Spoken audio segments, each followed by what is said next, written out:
بھول گئے کہ اس کے دل کے اندر قرآن کی عظمت ہو، اس کے دل کے اندر قرآن کی بڑائی ہو کہ قرآن جیسی کتاب کوئی نہیں ہے۔ تو میرے دوستو، آج ہم دیکھیں اپنے معاشرے میں، ہم اپنے آپ کو دیکھیں کہ ہم دنیاوی تعلیم کے پیچھے کتنا بھاگتے ہیں۔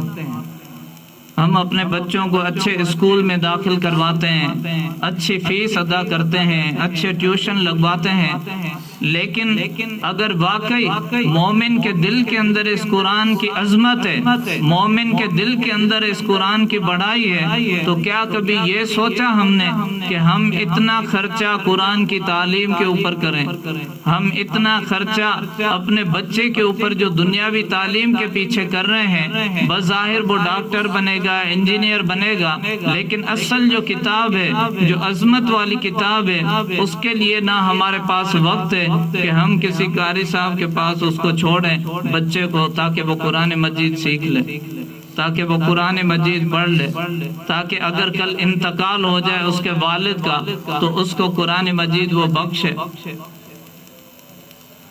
کتابوں میں ایک واقعہ لکھا علامہ سیوطی رحمۃ اللہ علیہ نے، شرح صدور کے اندر یہ واقعہ نقل کیا کہ ایک بہت بڑے اللہ والے تھے، ان کا گزر ایک قبرستان سے ہوا۔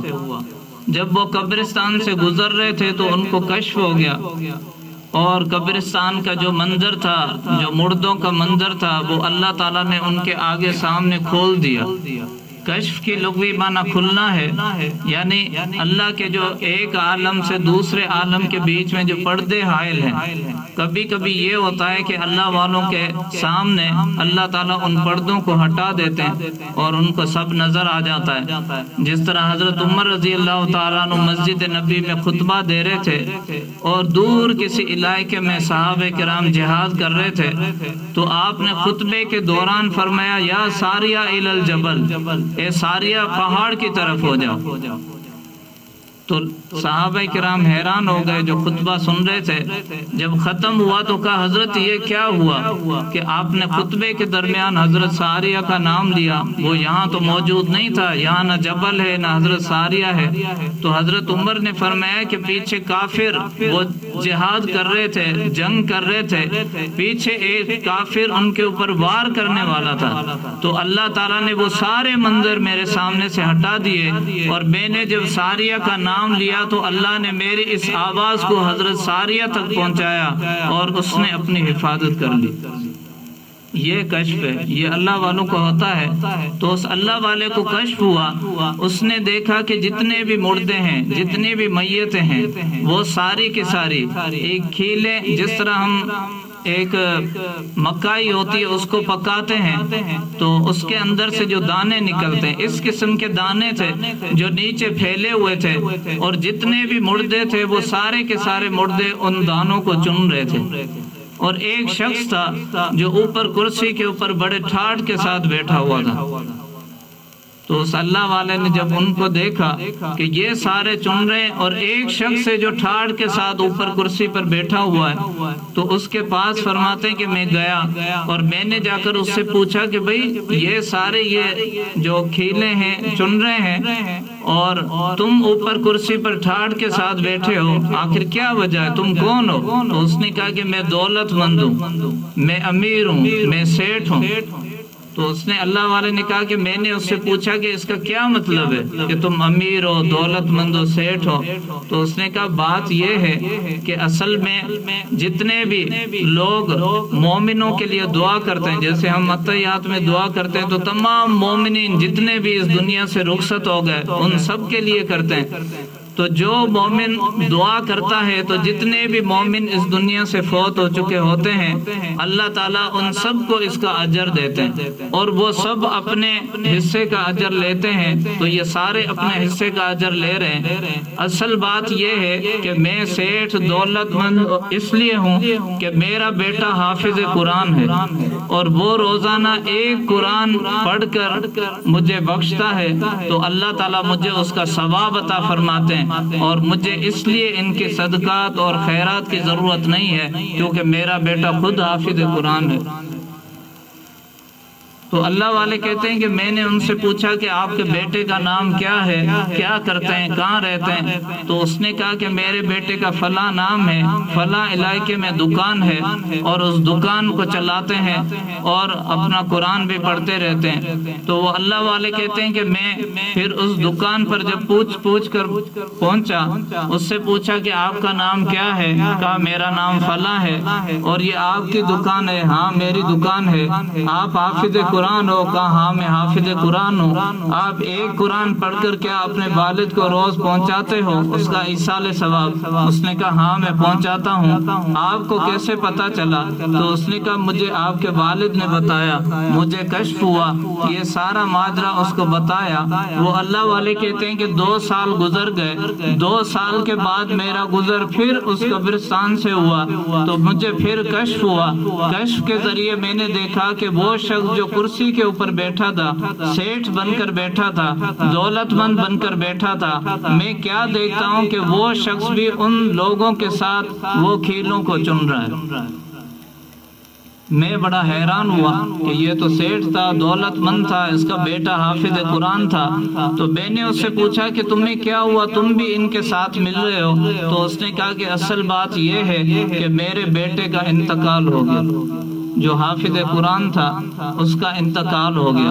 تو یہ حافظ قرآن کوئی معمولی بات نہیں ہے۔ جب یہ نابالغ بچہ ہوتا ہے تو اس کا سارے قرآن کا ثواب اس کے ماں باپ کو پہنچتا ہے۔ جب یہ بالغ ہو کر قرآن پڑھتا ہے تب بھی اس کا ایصال ثواب ان کے والدین کو پہنچتا ہے۔ کیا کبھی ڈاکٹر منع ہم نہیں کر رہے کہ آپ یہ سمجھیں کہ یہ دنیاوی تعلیم سے منع کر رہے ہیں؟ دنیاوی تعلیم ہو لیکن فکر آخرت کی ہو، دنیاوی تعلیم ہو لیکن فکر آخرت کی ہو، اللہ کا خوف ہو۔ کبھی آپ نے سنا کہ ڈاکٹر نے فیس لے کر اپنے والدین کو ایصال ثواب پہنچایا؟ انجینئر صاحب نے اپنی تنخواہ لے کر والدین کو ایصال ثواب پہنچایا؟ کبھی بھی نہیں۔ تو یہ قرآن مجید کا پہلا حق کہ مومن کے دل کے اندر قرآن مجید کی عظمت ہونی چاہیے، بڑائی ہونی چاہیے۔ تو سب سے پہلے تو یہ نیت کریں کہ ہم بھی اپنے بچوں کو، اپنی اولادوں کو دنیاوی تعلیم بھی دیں گے اور دین کی تعلیم بھی دیں گے۔ دنیا کے ساتھ دین بھی لازم ہے اور دین کے ساتھ دنیاوی تعلیم بھی لازمی ہے کہ آپ کے بیٹے حافظ بنے، آپ کے بیٹے عالم بنے، تاکہ ظاہر ہے ہر انسان کو اس دنیا سے رخصت ہونا ہے تاکہ ہمیں بھی کل کوئی ایصال ثواب پہنچانے والا ہو۔ قرآن کا دوسرا حق، پہلا حق یہ تھا کہ مومن کے دل کے اندر اس کی عظمت ہونی چاہیے۔ دوسرا قرآن کا حق کیا ہے مومن کے اوپر؟ کہ وہ قرآن مجید کی تلاوت کرے، قرآن مجید کی ہر وقت وہ تلاوت کرے۔ ایک وقت دن کے اندر وہ متعین کرے کہ اس کو 1 پاؤ تلاوت کرنا ہے یا آدھا پاؤ تلاوت کرنا ہے یا نصف تلاوت کرنا ہے۔ اگر اللہ توفیق دے تو وہ روزانہ 1 پارہ بھی تلاوت کر سکتے ہیں۔ بلکہ کئی لوگ تو ایسے ہیں کہ آپ نے سنا ہوگا کہ قرآن کی 7 منزلیں ہیں۔ کئی لوگ ایسے ہیں جو روزانہ 1 منزل پڑھتے ہیں اور 7 دن کے اندر وہ قرآن مجید کا ختم نکالتے ہیں اور اپنے والدین کو وہ ایصال ثواب کرتے ہیں۔ آپ علیہ الصلوۃ والسلام جب یہ قرآن مجید تلاوت فرمایا کرتے تھے، اب آپ اندازہ لگائیں کہ ایک تو نبی علیہ الصلوۃ والسلام کتنی بڑی ہستی، کتنا بڑا مقام، اور پھر آپ علیہ الصلوۃ والسلام کی زبان اطہر کتنی میٹھی اور پاکیزہ، پھر تیسری بات کہ آپ کی زبان اطہر سے قرآن مجید کی تلاوت۔ آپ علیہ الصلوۃ والسلام کے ایک دوست تھے زمانہ جاہلیت کے۔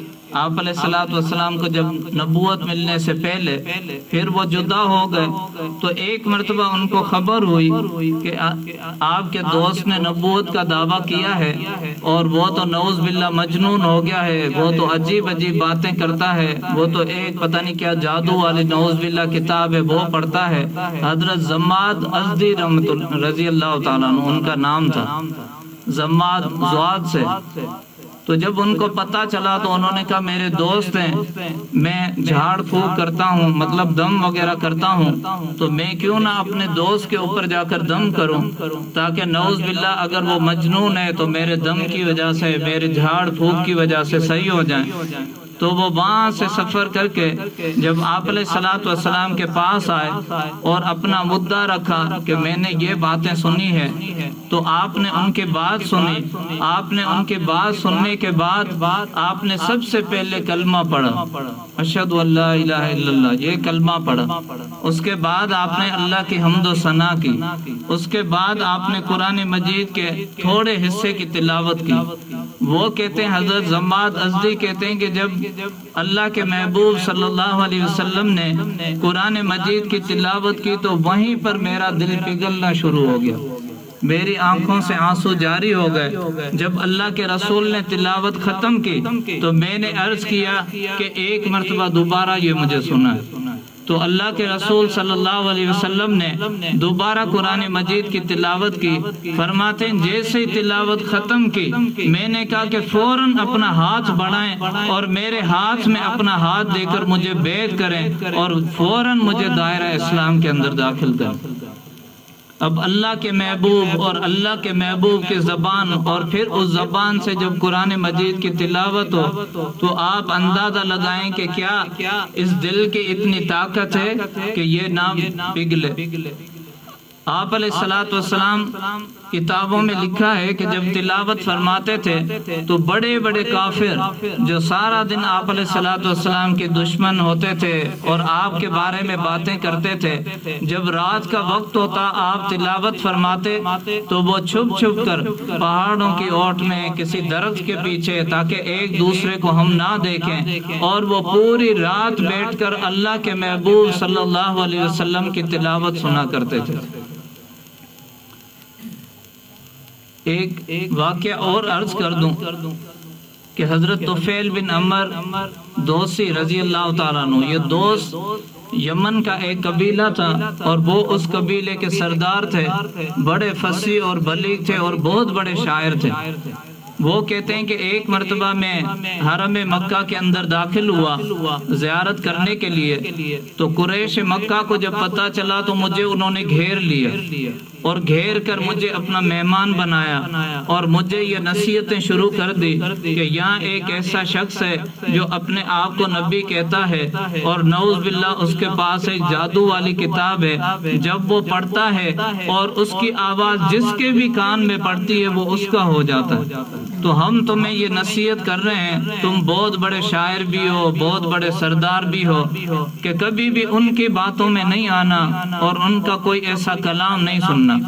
تو حضرت طفیل بن عمر کہتے ہیں کہ میں جب حرم مکہ کے اندر داخل ہوا تو میں نے اپنے دونوں کانوں کے اندر روئی ڈال دی کہ واقعی ایسا نہ ہو کہ میرے کانوں کے اندر یہ آواز پڑے اور میں بھی ان کا دیوانہ بن جاؤں۔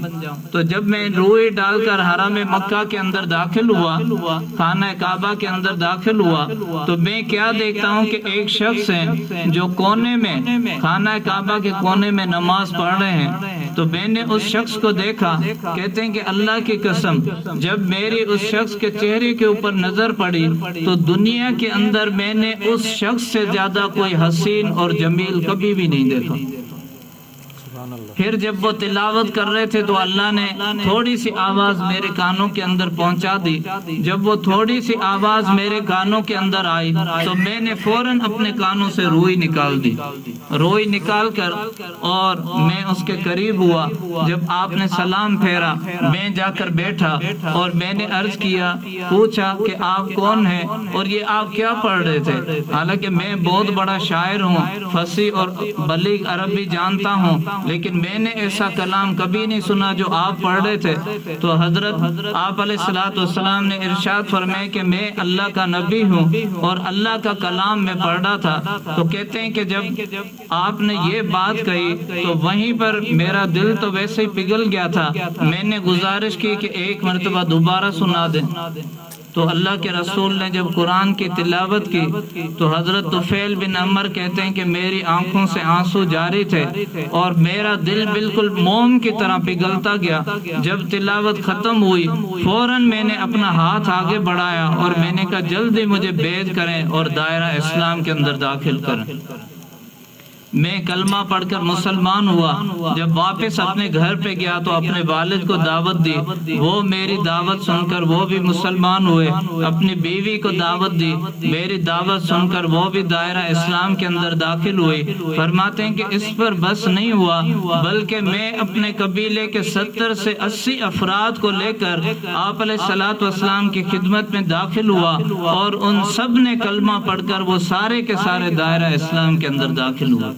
یہ قرآن کی تاثیر تھی کہ یہ کلام ایسا ہے کہ جس شخص کے کانوں کے اندر پڑتا ہے اس کا دل پگھل جاتا ہے، اس کا دل بالکل موم بن جاتا ہے۔ یہ بات نہیں ہے کہ قرآن کی تاثیر اس وقت تھی اب نہیں ہے، ابھی بھی ایسے قاری ہیں قرآن جو پڑھتے ہیں تو یقین کریں کہ جب انسان سنتا ہے تو بالکل دل پگھل جاتا ہے اور قرآن کی تاثیر ہے۔